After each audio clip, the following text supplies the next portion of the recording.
साथियों, गाड़ी कार्य करते समय दो कंडीशन हो सकती हैं। एक वो जब हमारा व्हील जाम है और गाड़ी चल रही है, दूसरी वो जब हमारा व्हील चल रहा है और गाड़ी खड़ी है, यानी कि व्हील स्लिप हो रहा है। इन दोनों कंडीशनों में जब हमारा व्हील जाम है और गाड़ी चल रही है तो व्हील डैमेज होता है, उसको कहते हैं व्हील स्किड। और जब हमारा व्हील चल रहा है और गाड़ी खड़ी है, व्हील घूम रहा है और गाड़ी खड़ी है, तो उसमें हमारा ट्रैक खराब होता है, रेल खराब होती है, रेल डैमेज होती है, तो उसको कहते हैं रेल बर्न। तो आज हम लोग इसी के बारे में जानेंगे। मैं आज आपको इसी के बारे में जानकारी दूंगा। तो आइए शुरू करते हैं। जय हिंद साथियों, मैं हूं अरुण तिवारी। आज हम लोग व्हील स्किड और रेल बर्न के बारे में जानेंगे। अगर हमारा व्हील जाम है और गाड़ी चलती जा रही है तो हमारे व्हील में गड्ढे पड़ जाते हैं, उसको कहते हैं व्हील स्किड। और अगर हमारी गाड़ी नहीं चल रही है और हमारा व्हील वहीं पे स्लिप कर रहा है एक ही जगह पे, तो रेल डैमेज हो जाती है, तो उसको कहते हैं रेल बर्न। आज हम लोग उसी के बारे में जानेंगे, रेल बर्न और व्हील स्किड के बारे में। तो ये है हमारे चलते चलते अगर हमारी किसी वजह से एक व्हील जाम हो जाता है या एक बोगी जाम हो जाती है या किसी कोच या वैगन के सारे व्हील जाम हो जाते हैं, तो उसमें जाम है और गाड़ी अपने लोड या उस दबाव लोड के प्रेशर से चलती रहती है, रोलिंग में चलती रहती है, तो उस कंडीशन में हमारे व्हील डैमेज हो जाते हैं। उन डैमेज व्हील उसमें बाद में फिर जब गाड़ी चलती है तो खटखट की आवाज़ आने लगती है चलने में, क्योंकि कहीं एक जगह पे स्पॉट पड़ जाते हैं या गड्ढे हो जाते हैं। तो उससे बचने के लिए हमें क्या करना चाहिए? दूसरा, रेल बर्न, इसके बारे में हम आगे चर्चा करेंगे। तो पहले देखते हैं व्हील स्किड। हमारा व्हील जाम है और गाड़ी चल रही है, तो उस कंडीशन में हमारा व्हील स्किड होगा। व्हील स्किड को हम सिर्फ बचा सकते हैं अपने तरीके से, अपने कुछ कारणों से। उन कारणों को जानना जरूरी है। अगर वो कारण हमें मालूम होगा तो व्हील स्किड से बचाव हो सकता है। तो नंबर एक है कि A9 से जो सिंक्रोनाइजिंग ब्रेक लगता है लोगों में, A9 से जब भी सिंक्रोनाइजिंग ब्रेक लगे तो 1.8 kg जो निर्धारित है उससे अधिक सिंक्रोनाइजिंग ब्रेक नहीं लगना चाहिए। अगर उससे अधिक लगेगा तो व्हील में पहले ब्रेकिंग हो जाएगी, गाड़ी में लेट ब्रेकिंग होगी थोड़ा, जिससे हमारा व्हील स्किड हो सकता है। दूसरा है A9 के बाद SA9 आता है। SA9 से हमारा निर्धारित ब्रेक कितना लगना चाहिए? 3.0। तो SA9 से लोको ब्रेक 3.0 से अधिक नहीं लगना चाहिए। व्हील स्किड का ये भी कारण हो सकता है, जब हम अगर लाइट इंजन काम कर रहे हैं और उसमें लाइट इंजन में ज़्यादा ब्रेक लगेगा तो हमारी व्हील स्किड हो सकते हैं। इसलिए 3.0 kg/cm² ब्रेक सिलेंडर का प्रेशर निर्धारित किया गया है, जिससे व्हील स्किड भी ना हो और आसानी से हमारा लोको रुक सके। तो ये हमें जब हम लोगों को सेट आउट करते हैं या बाहर निकालते हैं तो ये हम लोगों को चेक करना है कि इससे अधिक प्रेशर ना लगे। सिंक्रोनाइजिंग का 1.8 और डायरेक्ट ब्रेक 3.0 kg/cm²। दूसरा डिस्ट्रीब्यूटर वाल्व होता है, उसमें P&G हैंडल होता है, पैसेंजर और गुड्स हैंडल होता है, जो कि निर्धारित, अगर हमारी पैसेंजर गाड़ी है तो वो हैंडल पैसेंजर की तरफ, अगर गुड्स है तो गुड्स की तरफ होना सुनिश्चित करना है। ये तसल्ली कर, जब हमारा लोड अटैच हो रहा है तो ये तसल्ली करना आवश्यक है, जिससे कि हमारा व्हील स्किड से बचा जा सके। अगर मालगाड़ी है तो मालगाड़ी का मतलब गुड्स का मतलब हमारा P&G हैंडल की तरफ होना चाहिए, CR की तरफ। और अगर सवारी गाड़ी है तो सवारी गाड़ी में पैसेंजर साइड होती है वाल्व की तरफ। तो पैसेंजर है तो वाल्व की तरफ और गुड्स ट्रेन है तो CR की तरफ हमारा P&G हैंडल डिस्ट्रीब्यूटर वाल्व का होना चाहिए। इसके अलावा जब अगला पॉइंट है, जब सेट से लोको निकालते हैं तो PVF काम कर रहा है या नहीं कर रहा है, इसकी जानकारी, इसको हमें चेक कर लेना चाहिए। PVF पूरा काम करना चाहिए। इसके बाद अंडर फ्रेम में अगर कहीं से आवाज़ आ रही है, चलती गाड़ी में या जब हमारा लोको चल रहा है, अंडर फ्रेम में कहीं से आवाज़ आ रही है, तो गाड़ी खड़ी करके सभी चक्कों को चेक कर लेना चाहिए कि कहीं स्किड या कोई स्ट्रेच मार ऐसा कुछ तो नहीं है, आवाज़ किस वजह से आ रही है, तो उसको चेक करना जरूरी है। और दूसरा ये देखना जरूरी है कि चलते में सभी व्हील हमारे घूम रहे हैं या नहीं घूम रहे हैं, कोई जाम तो नहीं है। इसके अलावा हमारे लोको की ब्रेक रिलीजिंग और ब्रेक एप्लीकेशन टाइमिंग होती है जो एक निर्धारित है। उसी टाइमिंग के अंतराल में हमारा लोको ब्रेक लगना और रिलीज होना चाहिए। तो अगर हमारा यात्री गाड़ी है तो उसका जो एप्लीकेशन टाइम है, ब्रेक एप्लीकेशन और ब्रेक रिलीज का एक टाइम है। तो ब्रेक हमारी अगला पॉइंट है ब्रेक एप्लीकेशन और ब्रेक रिलीज टाइमिंग, वो हमें पता होना चाहिए, तभी हम उस गाड़ी को उतना रिलीज होने या एप्लीकेशन के लिए टाइम लेके चलेंगे जिससे वो गाड़ी में स्किड जैसे ना हो, स्किड ना हो। तो हमारी गुड्स ट्रेन में जो ब्रेक एप्लीकेशन टाइम है वो है 20 से 25 सेकेंड का हमारे गुड्स में, और मेल एक्सप्रेस में जो हमारा ब्रेक एप्लीकेशन टाइम है वो 6 से 9 सेकेंड का है। यानी मालगाड़ी में ब्रेक हमारे 20 से 25 सेकेंड बाद लगते हैं, जबकि पैसेंजर गाड़ी में 6 से 9 सेकेंड में ब्रेक लग जाते हैं। इसी तरह ब्रेक रिलीज टाइम जो गुड्स ट्रेन का है वो 25 से 30 सेकेंड है। गुड्स ट्रेन का रिलीजिंग टाइम 25 से 30 सेकेंड है, जबकि मेल ट्रेन का पैसेंजर ट्रेन या मेल ट्रेन का ब्रेक रिलीजिंग टाइम 10 से 15 सेकेंड है। तो ये साथियों हमें जानकारी होनी चाहिए जिससे हम उस गाड़ी को रिलीज होने में प्रॉपर टाइम दें और हमारी गाड़ी में व्हील स्किड ना हो। इसके बाद एक चीज़ और आती है, सभी ब्रेक सिलेंडर के जो पिस्टन स्ट्रोक हैं, पिस्टन स्ट्रोक की तथा ब्रेक रिलीज की स्थिति में चक्कों का मूवमेंट जो है वो फ्री होना चाहिए। पिस्टन स्ट्रोक और ब्रेक रिलीज में चक्कों का मूवमेंट फ्री होना चाहिए। ऐसा तो नहीं हमारा ब्रेक रिलीज है तब भी कोई चक्का फ्री मूवमेंट में नहीं है, मतलब थोड़ा जाम चल रहा है। तो ये हमें चेक करना है सेट आउट करते समय। इसके बाद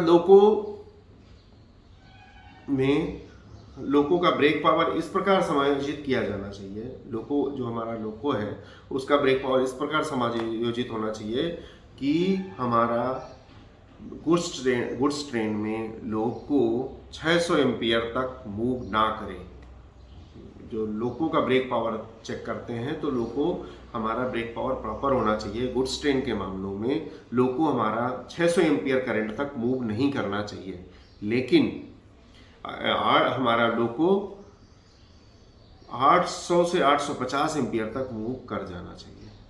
अगर हम 600 एम्पियर तक लोको से नॉच लेते हैं और 600 एम्पियर तक मूव नहीं करता तो वो ठीक है, लेकिन लोको का 800 से 850 तक मूव कर जाना आवश्यक है, ये चेक करना जरूरी है।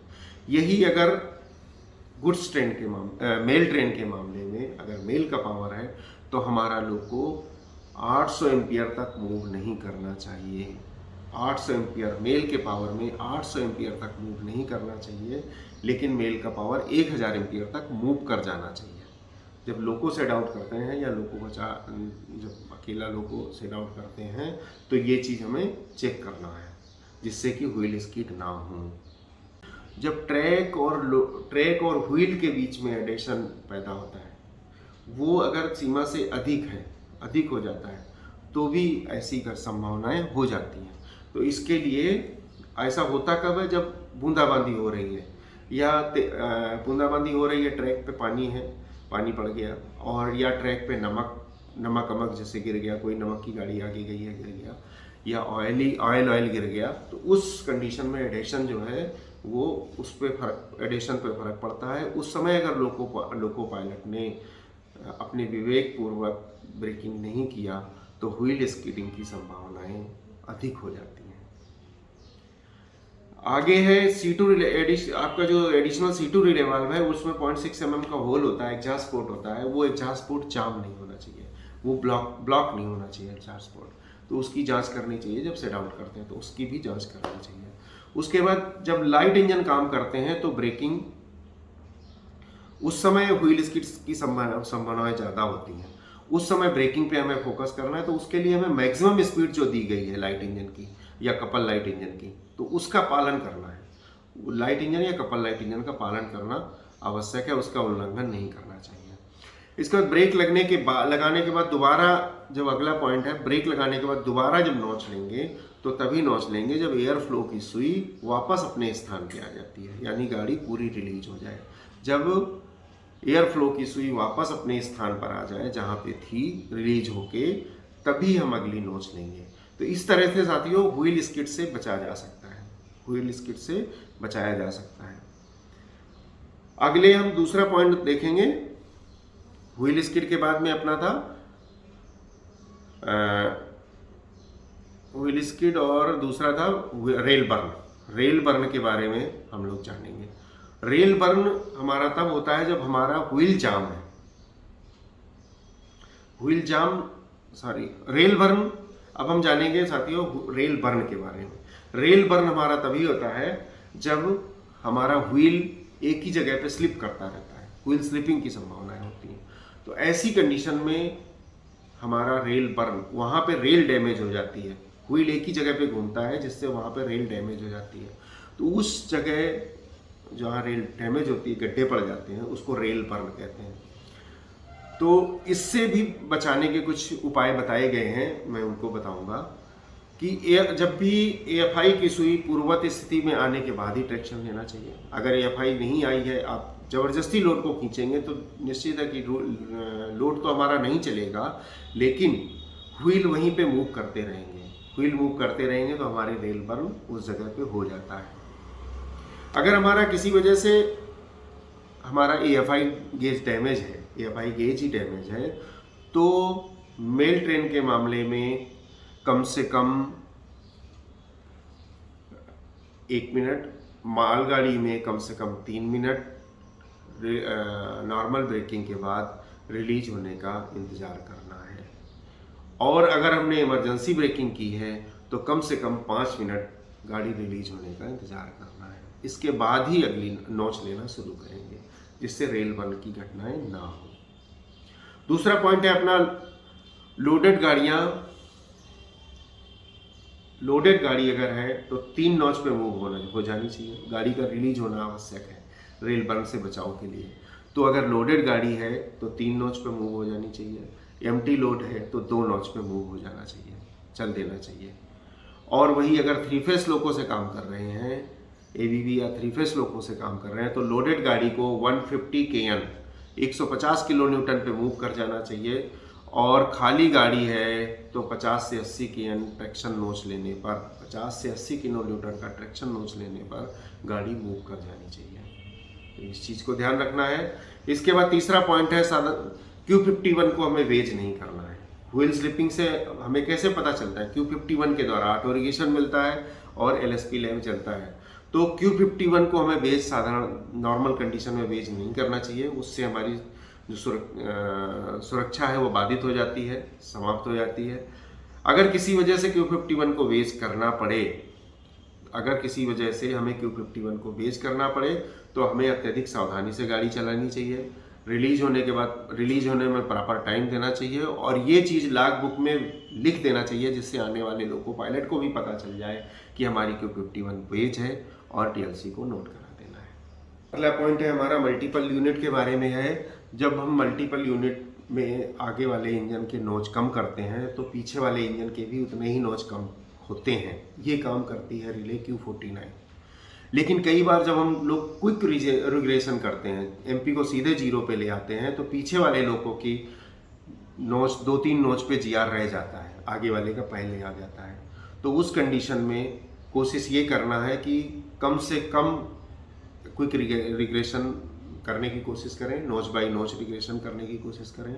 और अगर क्विक रिग्रेशन करने की आवश्यकता पड़े तो एक बार DJ ओपन कर दें, DJ ओपन करके DJ क्लोज कर दें, जिससे अगर पीछे वाला GR किसी नोच पे होगा तो हमारा GR वो भी 0 पे आ जाएगा और LSGR का लैंप हमारा जल जाएगा। तो इस चीज़ को ध्यान रखना है। कई बार ऐसा होता है, गाड़ी खड़ी कर देते हैं, पीछे वाला GR हमारा 1-2 नोच पे रह जाता है, तो ये ध्यान रखना है। अगला पॉइंट है साथियों लोड स्टॉल होने पर। जब हमारा लोड स्टॉल हो जाता है, इसके बारे में हम अगले वीडियो में चर्चा करेंगे। लोड स्टॉल हो जाता है यानी हम चढ़ाई पे चढ़ रहे हैं और लोड हमारा नहीं चढ़ पा रहा है, खींच नहीं पा रहा है। तो उस कंडीशन में अगर हम बहुत ज़्यादा प्रयास करेंगे लोड चढ़ाने की, तो भी हमारा रेल बर्न की संभावनाएं बहुत ज़्यादा बढ़ जाती हैं। तो उस कंडीशन में करना ये है कि जितना हो सके तो चढ़ाएं, नहीं तो आप बैंकिंग इंजन की मांग करें। बैंकिंग इंजन आएगा तो आपका इंजन लोड आराम से चढ़ जाएगा और हमारा रेल बर्न होने से बचा जा सकता है। तो ये था आपका आज का वीडियो। आपको कैसा लगा आप अवश्य हमें बताएं। अगर कोई क्वेरी, आपकी जानकारी रह गई हो मेरे द्वारा देने में, तो आप हमें कमेंट करके बताएं, मैं ज़रूर आपको उसका जवाब दूंगा। और अच्छा लगे तो लाइक कर दीजिए एक बार वीडियो को। धन्यवाद।